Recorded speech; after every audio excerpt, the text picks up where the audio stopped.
It's one thing to have faith, but it's another thing to actually move in that faith. Join me as I believe. Poet, mother, teacher. Why not believe together? Chasing you. Chasing you while chasing God and being aligned with the things that God has called you to do. Chasing you takes courage.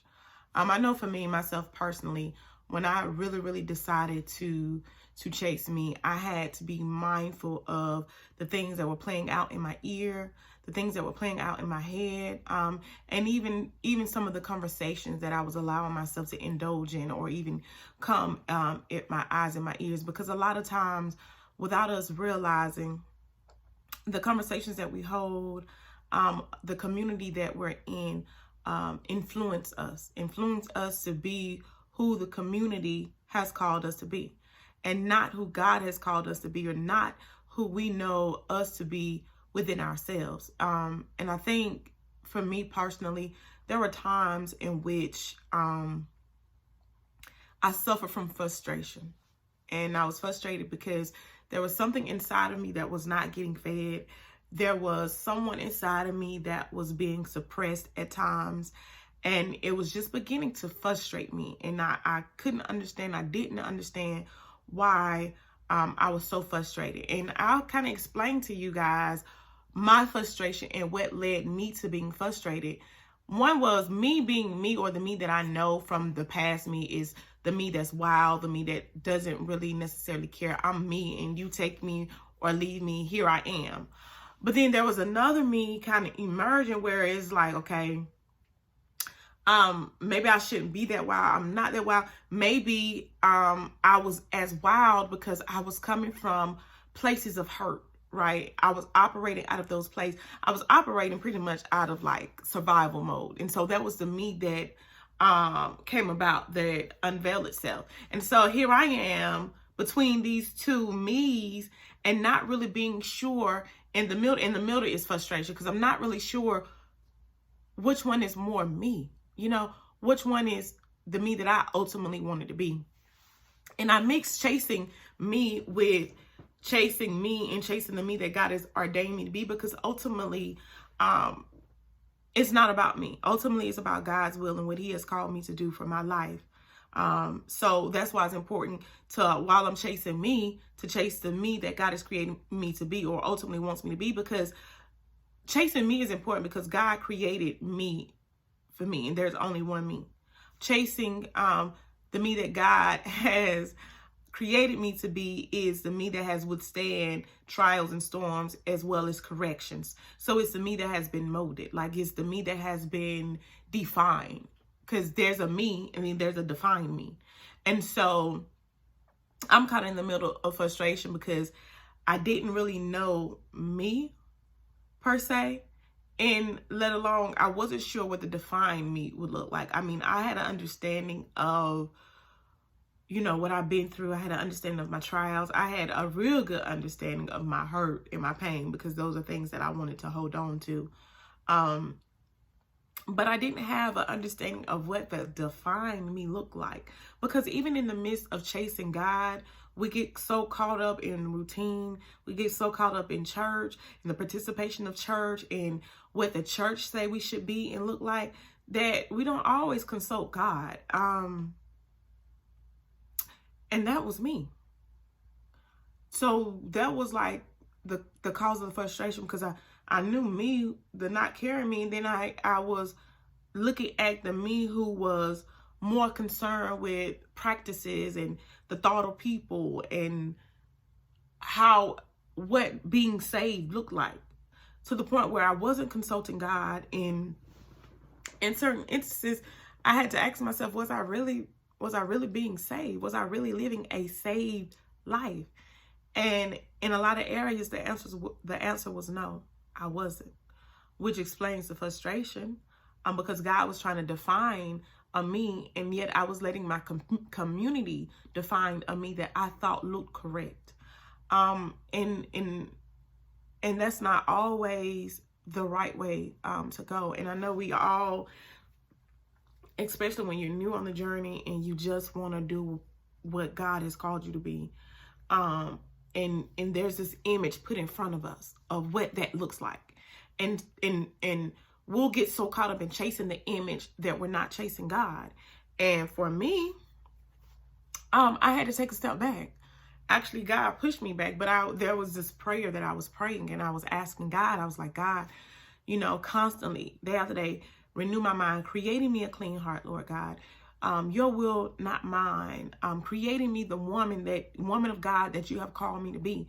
Those were the prayers, and I did not know, the more and more I prayed for those things, the more and more that I would feel turbulence in my life. Like my life was shaky. It was getting shaken. And I was like, oh my God, like how much more can I take? Not realizing that I was praying to God to define me.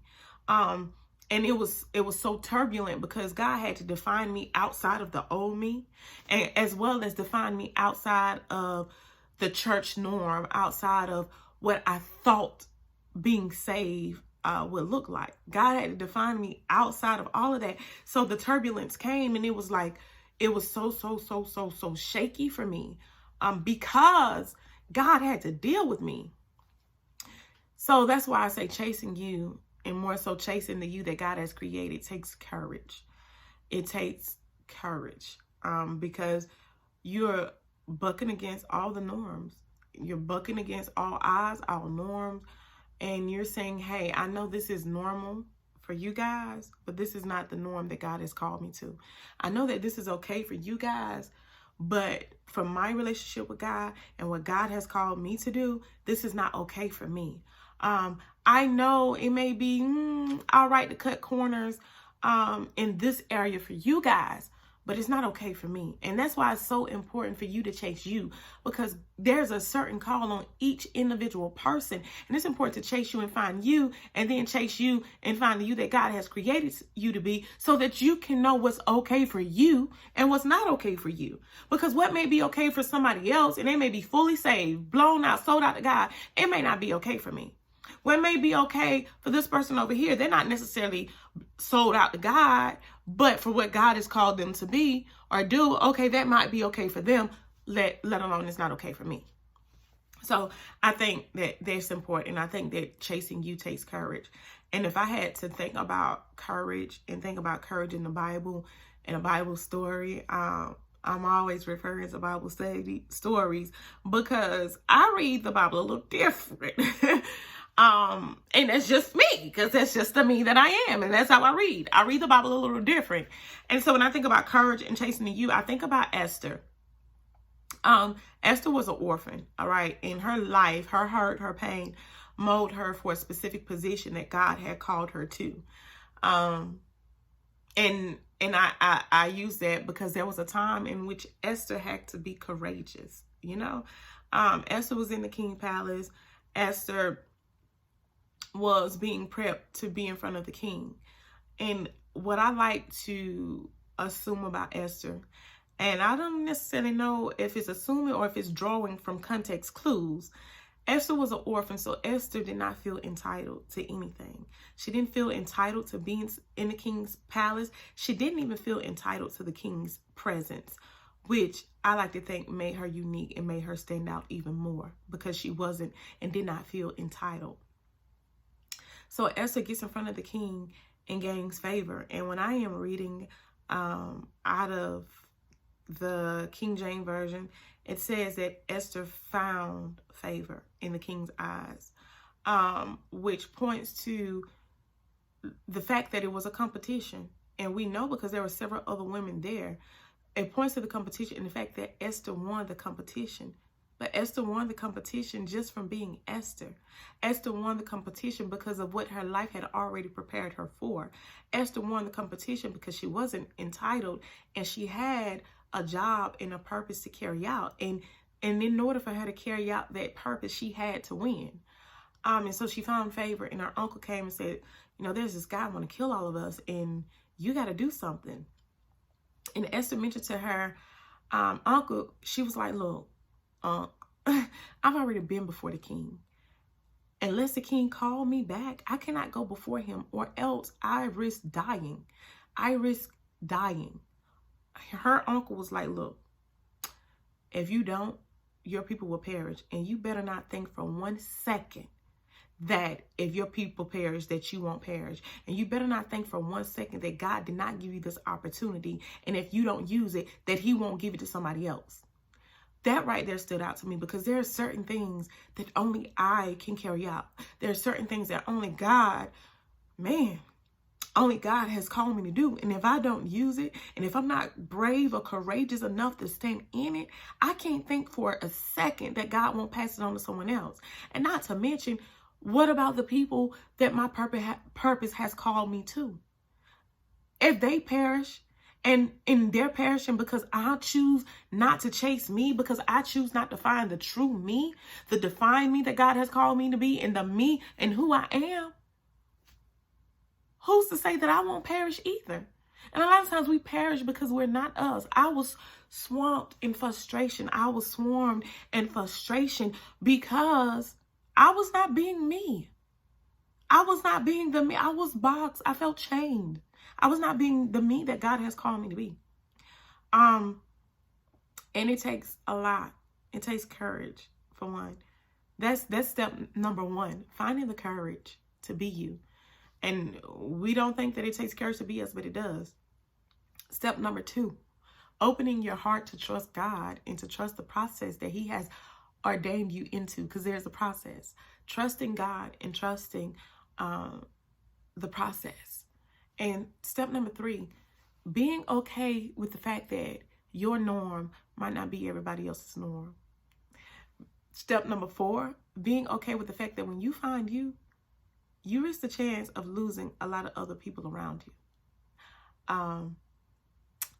And step number 5, I got this as I was on the journey. Being okay, to be at war with others versus being at war with yourself.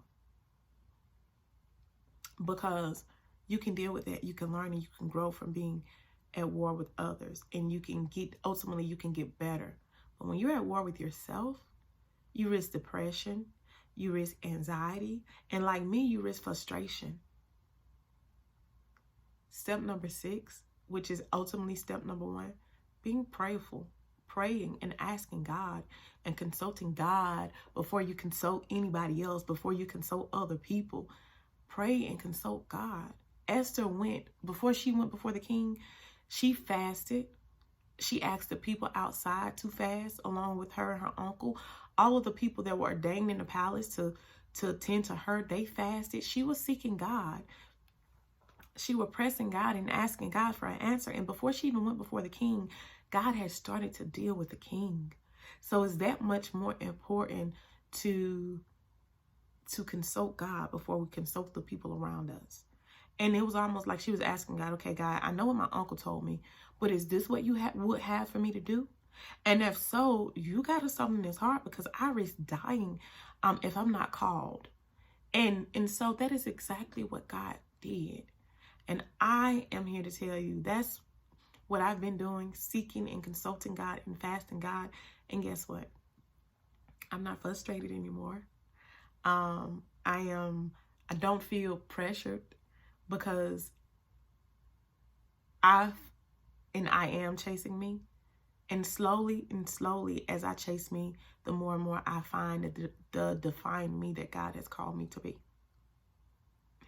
Look, if you have not subscribed to this channel, please do so by hitting the button, the subscribe or the like button. If you love this content, hit like or subscribe. Share it with someone you know. There will be more and more content like this. There will be more and more me opening my heart and sharing with you guys my growth